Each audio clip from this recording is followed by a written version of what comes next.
each day. Where there's a will, there's a way. The views and opinions expressed on Trudging Together are solely those of the host, co-host, and our guests. They do not necessarily reflect the views of any organization, fellowship, or other entity, and definitely not your boss, your neighbor, or that one guy in your home group. The content of this program is not intended to replace medical, psychological, or professional advice. If you're looking for that, please seek guidance from qualified professionals who spent way too many years in school. What you'll hear here is based on lived experience, recovery journeys, and the occasional bad coffee-fueled joke. Trudging Together is not affiliated with any 12-step fellowship. We are simply people sharing our stories and walking this path together, one day at a time. Thank you for joining us, and remember, recovery is serious business, but that doesn't mean we can't laugh along the way. Monday. Happy Monday. Happy Monday. I'm a little cranky this morning. Kind of cranky. Nobody cares. Nobody cares. I'm just looking up some. There we go. That'll work. That'll work. I don't know. Okay. Well, we can kind of go. We can work through them. So, but good morning. I had the follow up for my hand appointment today. It still hurts like a son of a bitch.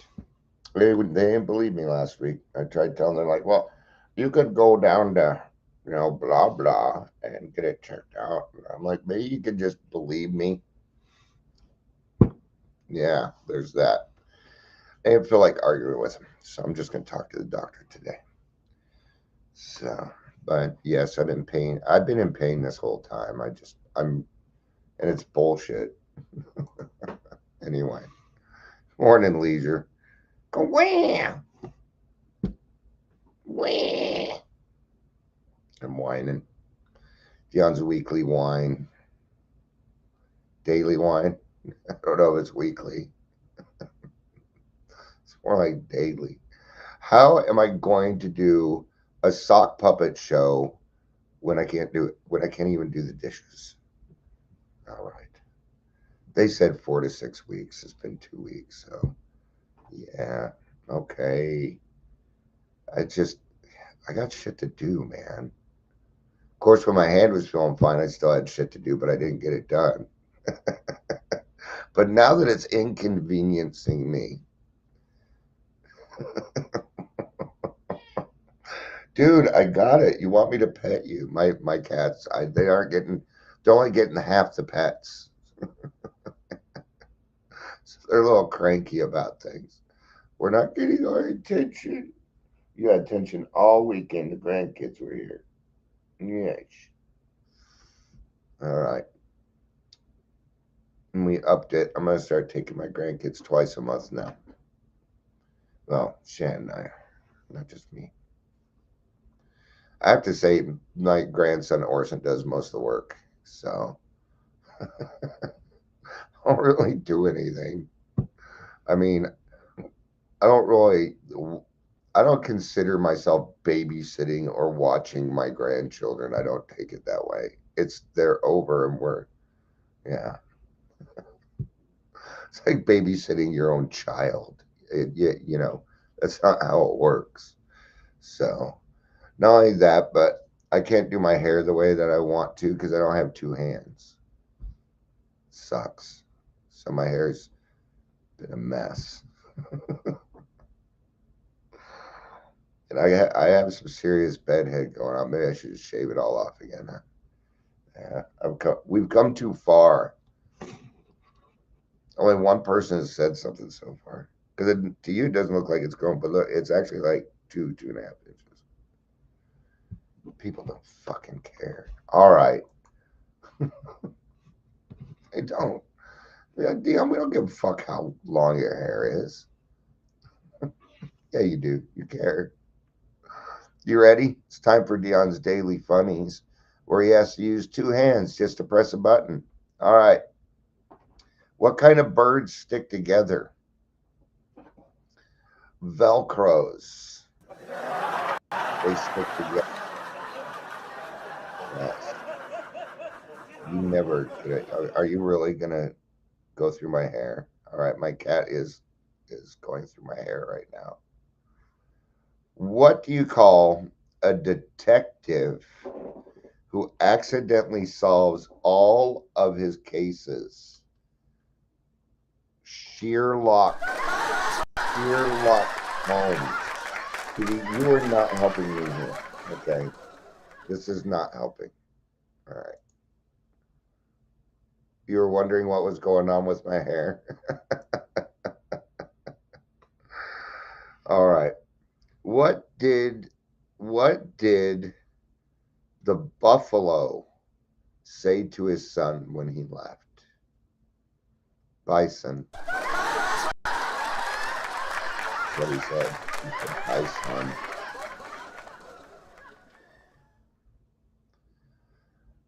I can't take my dog to the pond anymore because the ducks keep attacking her.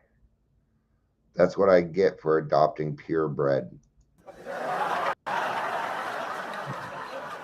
Dude, quit making me wet. Quit licking me. I don't feel like being wet. All right. Never play poker with cows. The stakes are too high.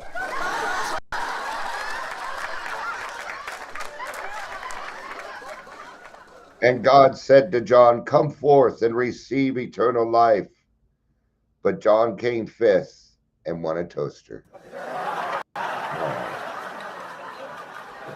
You got a little bit of love here, dude. No, you gotta go. You gotta go. All right. All right, let's get on with the show. The Daily Trudge Show. Let's get to it. Welcome to Daily Trudge. My name is Dion. I will be your host today. If you're here, please say hello. Whether you're watching the live or the rewatch, that would be just dandy. All right. The great paradoxes. Mysterious. See, I need, this is where I need a producer. So when I say mysterious, it goes mysterious. That's the kind of stuff I'm kind of working on. Yeah, but it got to be booming like mysterious. A mysterious paradoxes. See, would that be kind of fun? What's up, Daryl2461? What's up? What's that? All right. So we're going to do today's daily reflection, but I also went and got all the paradoxes from the big book. There's more than one. Or more than one. Now, why is AA full of mysterious paradoxes? Because alcoholics have things backwards. We have the cart before the horse almost all the time. So to normal people, which we call non-alcoholics, these are just facts of life.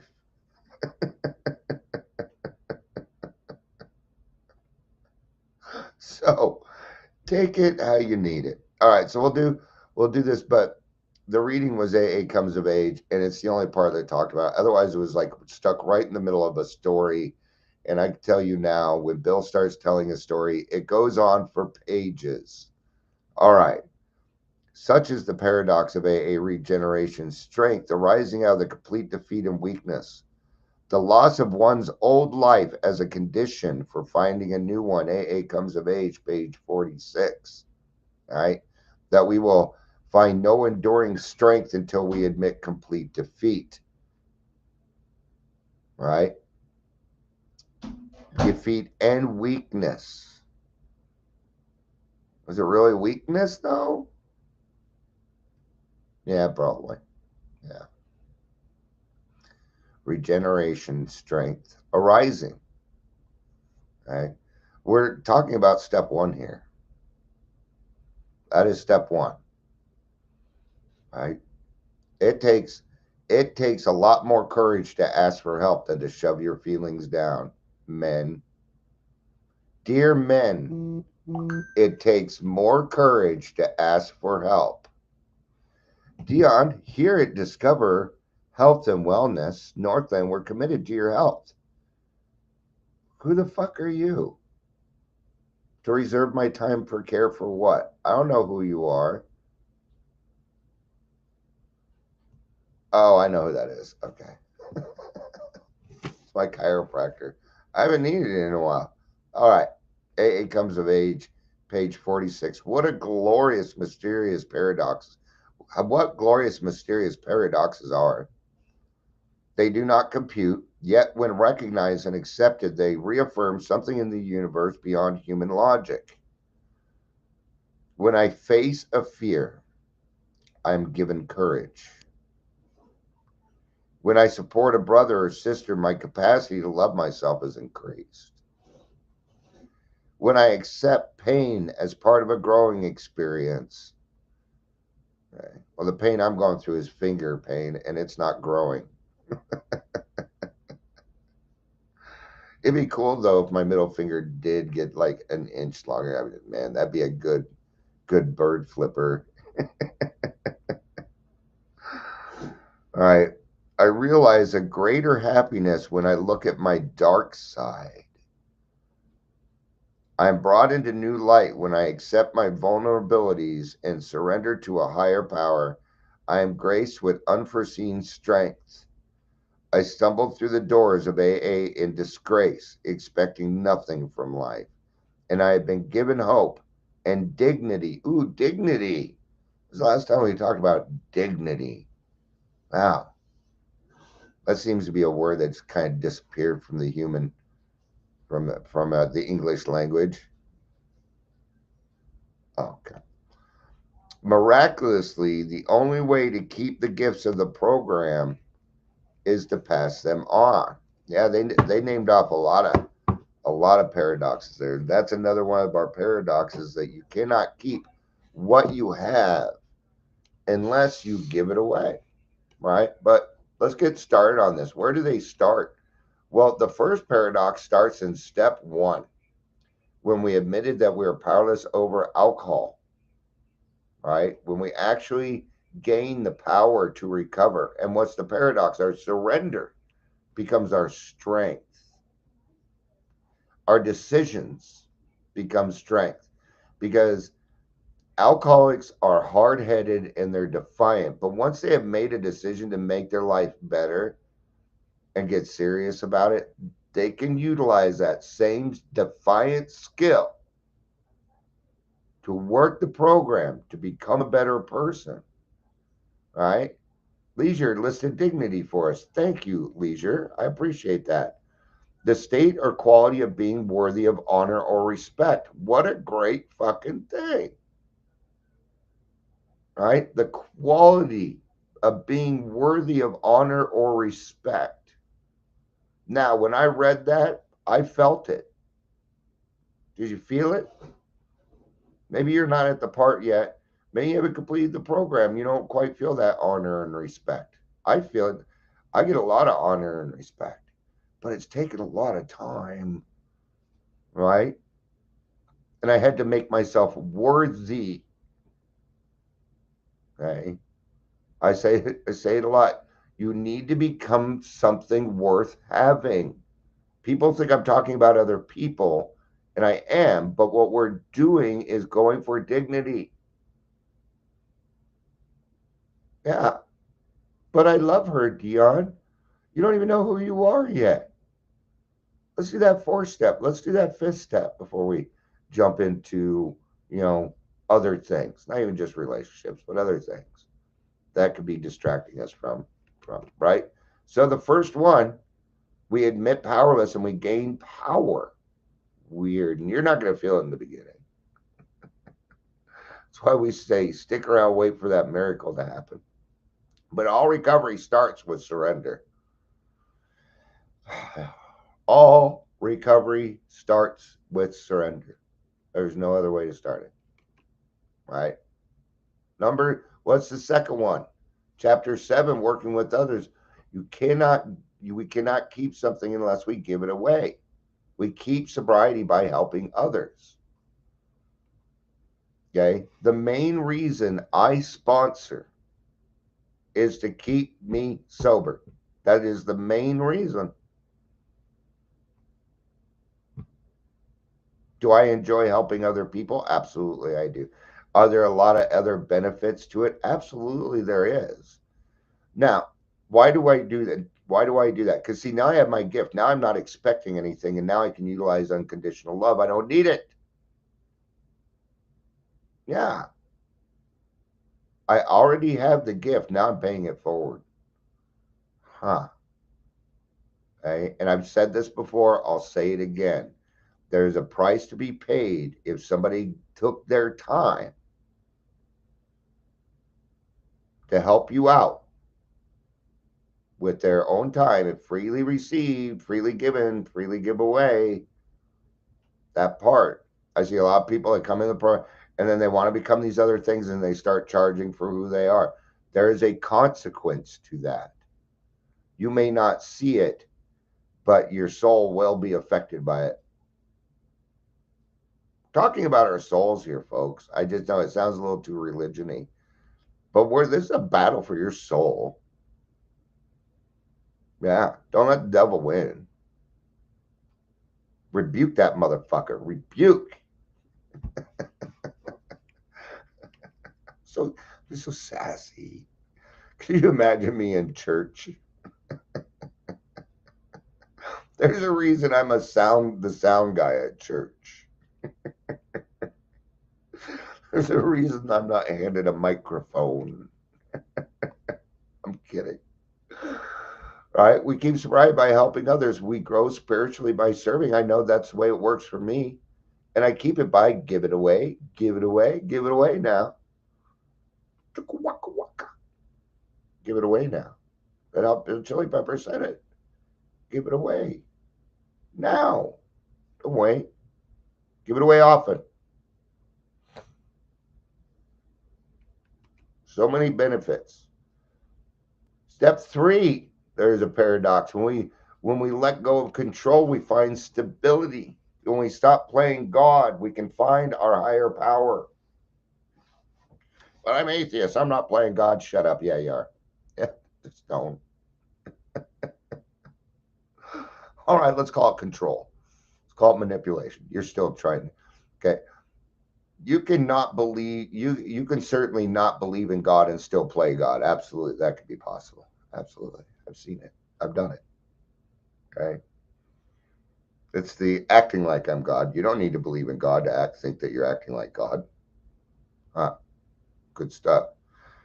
Good morning, AR Photography. Or Amber Rose. Good to see you. On Facebook, what's wrong with your YouTube? And what the hell is that? Is that supposed to be a picture of me with glasses or something? Yeah. And a mustache. All right. So when we stop trying to run the show and we turn our will and our lives over, we relinquish control, and that brings peace. Because I'm no longer trying to tell everybody what to do. My mind doesn't race compulsively on what you are doing wrong all the time. Because most of it's none of my business. Right? And what is that? Well, it's been a while since we talked about drama. Drama. No thanks. I don't get into other people's drama anymore. I save the drama for the television. Why? Because I love drama. I do. But if I get caught up in drama, I am not focusing on what Dion needs to do. I'm caught up in what other people need to do. Yeah. And there again, Dion needs to mind his own business. And I do this for my own peace of mind. Because when I have peace of mind and I have joy, I pass that on to other people. I'm kinder to other people. I'm better at helping other people. Come. Oh. Sorry. My appointment's in 2 hours. It keeps cramping and it hurts. So I have to drive a stick to get there. That's not going to help. Actually, I'll be able to pull it off. I've been doing it a while. All right, 4 and 5. Steps 4 and 5. We confess our faults and we gain self-respect, not respect, just respect of others. Self-respect, which leads on to self-worth, self-esteem. This is where forgiveness happens. This is where you start to forgive yourself. But what's the paradox that we're talking about?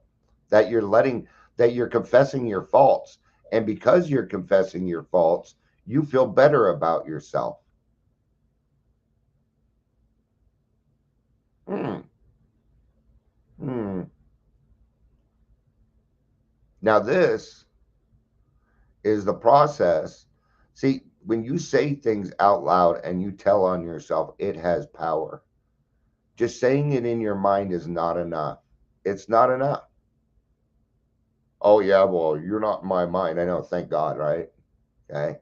Now, let me ask you this. Have you ever had a really good idea? You thought this was just a great fucking idea. It came out of your mouth and suddenly you were like, that is a horrible idea. That's why. That's exactly why. Because when we say it out loud, the power goes away. The power starts to fade away. And what is that power? That power over me thinking, it was also at this point when I started to discover that the world was not after me. Hmm. So we look at our defects honestly, we admit them to another human being, right? And owning our wrong restores, there's that word again, dignity.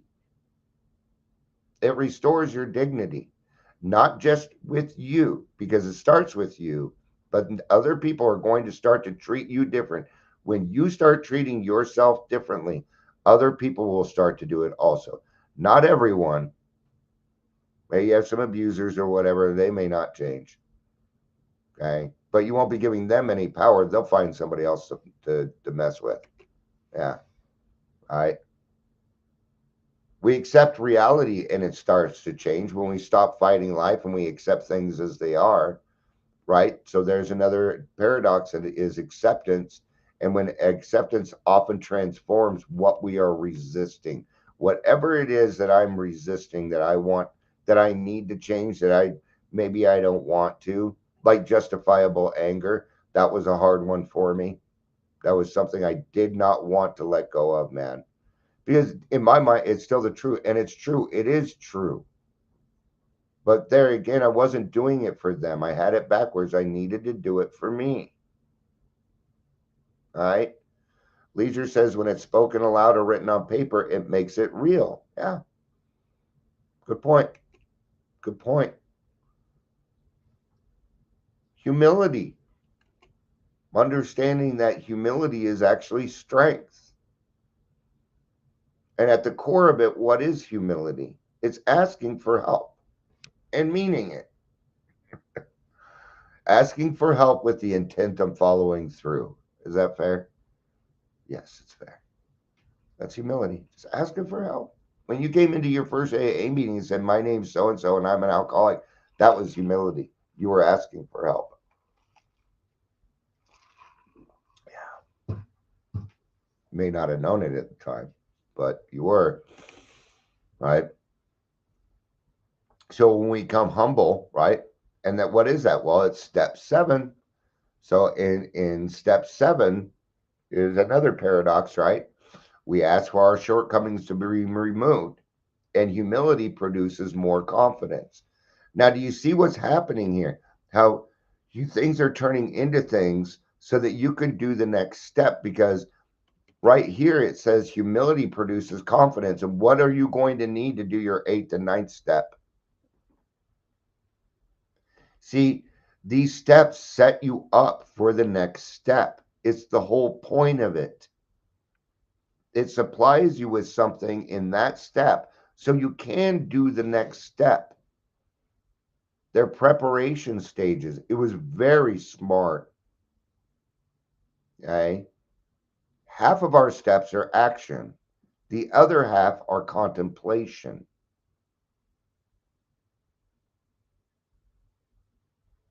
Yeah. And then it gives you the skill that you need. And this is the Karate Kid portion of the program.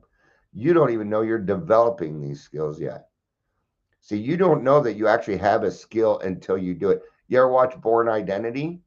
He wakes up, he doesn't even remember his name, but he's still able to fight and do all these other things, right? Right. See, it's the same thing. He didn't know he could do it until it happened. So, therefore, we must challenge ourselves so we find out that we do have these skills. That is the unsuspecting inner resource we talk about often. So, that humility produces confidence. And then we go into step 8 and 9, which in and of itself has paradoxes. We cleaned up the past and then we face uncomfortable situations. So by making those amends, we are freeing ourselves even more. What is the one constant in every single step? Freedom. We need it. I need this free. What is the freedom? To make the choice myself, the right choice. To be able to make the right choice myself. That's the freedom. We need it because if we don't have it, you think you're making these decisions all by yourself. No, in the end, yes, you are. God gave you human will. You made the decision to stay sober today. Whose decision was that? That was your decision. You made the decision to listen to the Daily Trudge today. Whose decision was that? That was your decision, and it was a good decision based upon what life is like for you right now, right? And that's what this is all about. So when we have those uncomfortable conversations, we are facing a pain that brings relief. And what does relief bring us to? Freedom. All right. What about 9? We stop chasing happiness and it appears, right? In step 9 of the promises, it says we will know a new freedom and a new happiness. And we find out, here's the paradox, we find that happiness is a byproduct, not a pursuit. I talk about this often, that happiness is not what we're chasing.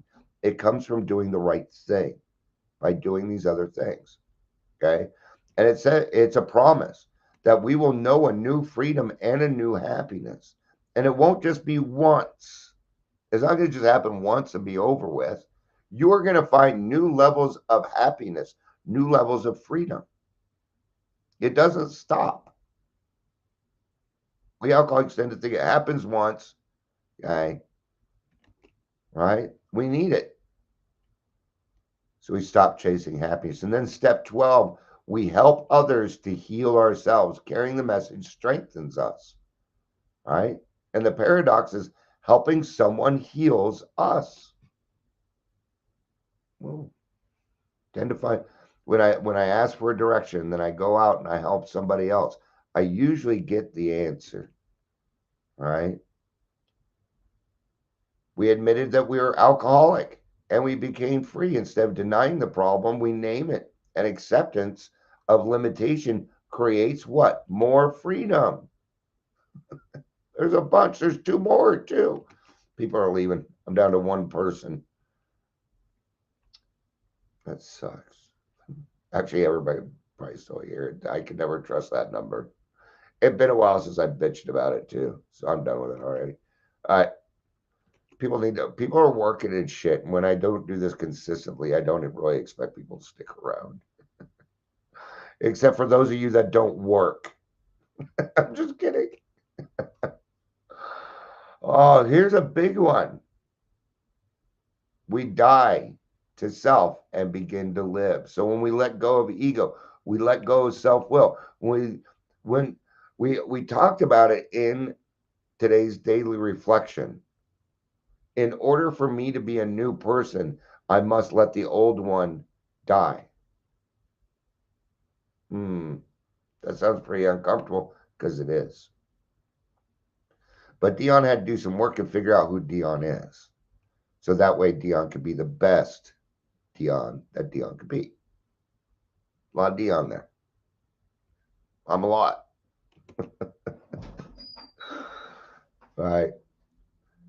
So, how about the isolation? That we feel alone until we speak up. All right. We go to a meeting, we say out loud what's going on, what's happening. Right. And it's the isolation that keeps us sick. So that sharing connects you. How many times have you heard somebody say, that gets called on? They're like, I was just going to listen today. I don't have much. And then they talk for 10 minutes. And you can't shut them up. Because it's healing. It feels good. Especially if they are in a meeting where they feel comfortable talking about these things. Okay? This is the main reason we have a timer in grassroots, is because every single person in that room has ADHD and doesn't know when to shut up, including me. So we need, okay, it's a joke, friends. But it's a joke because it's true. That's why we have timers, because Dion doesn't know when to shut up. Okay. So he needs to hear dee, dee, dee, dee. All right. So ADHDers, it's your fault we have a timer. Right. So, but the moment we speak honestly, we discover we are no longer unique. Right. Isn't it wonderful to feel like you're finally a part of something? There's hope out there. So be that hopeful person. Be that good person today. I'm going to try to. Okay. I'm feeling cranky, but when I go out, I'm still going to be, do my best to be kind to other people today. Okay. And I'm going out of my way to make that statement so that I will follow through on it.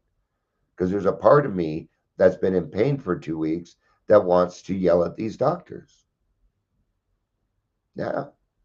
It wants revenge or something. So, nope. Can't do it that way, can we? All right. Thank you, everybody, for being here. I appreciate it. I love you. You know I do. Peace out.